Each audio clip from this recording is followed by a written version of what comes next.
Kolkata rape case में CBI ने आज लगातार छठे दिन आरजीकर मेडिकल कॉलेज की पूर्व प्रिंसिपल संदीप घोष से पूछताछ की। सीबीआई आज संदीप घोष की गाड़ी को भी अपने ऑफिस लाई है, वो इसकी भी जांच करना चाहती है। इस बीच बीजेपी भी आज श्याम बाजार इलाके में प्रोटेस्ट कर रही है। बीजेपी नेता और मोदी सरकार में मंत्री सुकांतो मजूमदार ने कहा कि इस मामले में सुप्रीम कोर्ट ने जो टिप्पणियां की हैं उससे साफ है कि कोर्ट को भी कोलकाता पुलिस और ममता सरकार पर भरोसा नहीं है।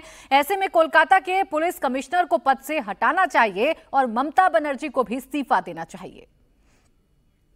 कल कोर्ट का जो वर्डिक्ट आया सुप्रीम कोर्ट का, वो दर्शाता है कि कोर्ट का, भारत के सर्वोच्च न्यायालय का ममता बनर्जी के सरकार के ऊपर, पुलिस प्रशासन के ऊपर कोई फेथ नहीं है। इसलिए इमीडिएटली सीपी को हटा देना चाहिए, तत्काल अपने पद से हटा देना चाहिए। और दूसरी बात यह है कि ममता बनर्जी के राज्य में एक के बाद एक महिलाओं के ऊपर अत्याचार हो रहे हैं।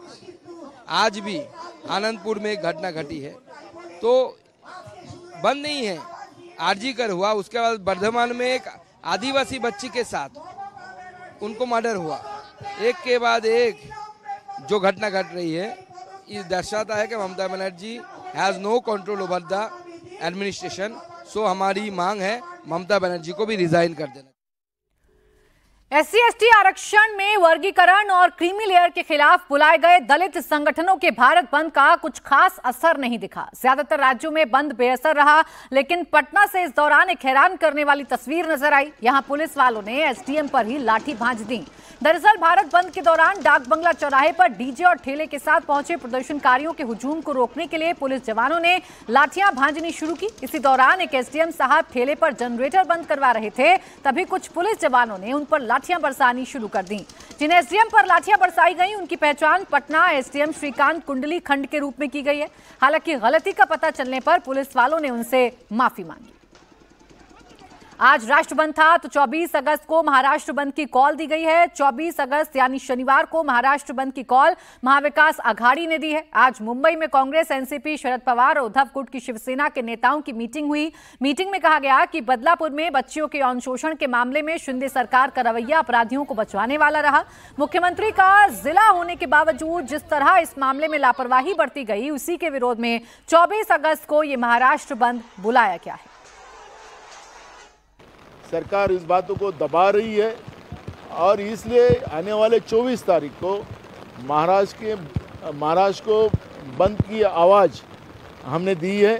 उसमें हमारे महाविकास आघाड़ी के सभी दल उसमें इन्वॉल्व होंगे और इसमें हम डॉक्टर हो, वकील हो, स्कूल कॉलेजेस हो, बच्चों के माँ बाप हो, सब ने इसमें इन्वॉल्व होना चाहिए। महाराष्ट्र विधानसभा चुनाव के लिए महाविकास आघाड़ी ने सीट शेयरिंग पर बात शुरू कर दी है। आज इस गठबंधन में शामिल पार्टियों के नेताओं की मीटिंग हुई। कांग्रेस ने अपनी तरफ से 135 सीटों पर लड़ने का प्रस्ताव दिया। महाराष्ट्र विधानसभा में कुल 288 सीट हैं। इसका मतलब यह हुआ कि आधी सीटों पर अकेले कांग्रेस ने दावेदारी ठोकी है।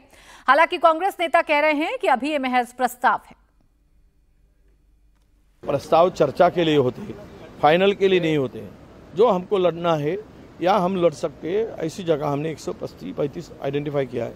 अब वो तीनों पार्टी बैठकर इसमें निर्णय होगा। ये कोई प्रस्ताव रखना बोले तो अंतिम नहीं होता है। हमारी जहां ताकत है वो हमने बता दिया है, वो प्रस्ताव में रखा है। इसमें कम ज़्यादा हो सकता है, आपस में चर्चा करेंगे और निर्णय लेंगे। भ्रष्टाचार रोकने की दिशा में यूपी के सीएम योगी आदित्यनाथ ने बड़ा फैसला लिया है। योगी आदित्यनाथ ने राज्य सरकार की सभी कर्मचारियों से 31 अगस्त तक अपनी चल अचल संपत्ति घोषित करने को कहा है। योगी सभी विभागों के हेड ऑफ डिपार्टमेंट्स को चिट्ठी लिखकर कहा है कि वो इस बात को सुनिश्चित करें कि हर हाल में इस आदेश का पालन हो। योगी ने कहा कि अगर 31 अगस्त तक कर्मचारियों ने अपनी चल अचल संपत्ति घोषित नहीं की तो इस महीने की सैलरी नहीं आएगी और जिनका प्रमोशन ड्यू है उनका प्रमोशन भी नहीं होगा। दरअसल योगी सरकार ने पहले भी ऐसा आदेश दिया था, लेकिन कर्मचारियों ने इसे गंभीरता से नहीं लिया। इसके बाद मुख्यमंत्री को आज कड़ा आदेश जारी करना पड़ा।